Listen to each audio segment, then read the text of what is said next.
அஸ்ஸலாமு அலைக்கும். எனக்கு சின்னதுலேருந்தே இந்த மிட்டாசாலாம் வந்து பயங்கர இஷ்டம். எங்கள் வீடுகளெல்லாம் அதிகமாக செய்யக்கூடிய ஒரு ரெசிபியும் கூட. இது சிக்கன், மட்டன், வெஜிடேபிள், முட்டைன்னு சொல்லி நிறைய விதமாக வந்து பண்ணுவான். எப்படி செஞ்சாலும் எனக்கு வந்து மிட்டாசாலா மொத்தத்தில் வந்து பிடிக்கும். வாங்க எப்படி பண்ணலான்னு பார்க்கலாம். கடாயில் எண்ணெய் சேர்த்துட்டு தாளிப்புக்கு சின்ன வெங்காயமும் பூண்டு ரெண்டுத்தையும் தட்டி சேர்த்துருக்கேன். பேஸ்ட் பண்ணி வச்சிருக்க வெங்காய பேஸ்ட்டு, பச்சை மிளகா, கரம் மசாலா தூள், அது கூடவே வந்து தக்காளி பேஸ்ட் வந்து ஆட் பண்ணிக்கலாம். கருவேப்பிலை சேர்த்துட்டு இன்னைக்கு காய்க்காக நான் இன்னைக்கு சௌச்சோ எடுத்திருக்கேன். இதுக்கு பதிலாக நீங்கள் கேரட், பீன்ஸ், உருளைக்கிழங்குலாம் கூட சேர்த்து வந்து பண்ணலாம். மசாலாஸ்: மஞ்சத்தூள் 1 டேபிள் ஸ்பூன், மிளகாய்த்தூள் 2 டேபிள் ஸ்பூன், தனியாத்தூள், சோம்பு ஜீரகத்தூள், தேவையான அளவுக்கு உப்பு சேர்த்துட்டு நல்லா காயை வந்து மிக்ஸ் பண்ணி விடுங்க. கூடவே தேவையான அளவுக்கு தண்ணி சேர்த்துட்டு மூடி போட்டு நல்லா வேக விடுங்க. ஓரளவுக்கு வந்து காய் குக் ஆனதுக்கப்புறம் தேங்காய் வந்து பேஸ்ட் வந்து ஆட் பண்ணியிருக்கேன்.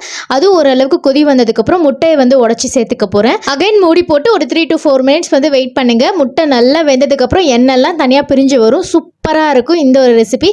கண்டிப்பாக இது வரையும் ட்ரை பண்ணல அப்படின்னா மறக்காமல் ஒரு முறை ட்ரை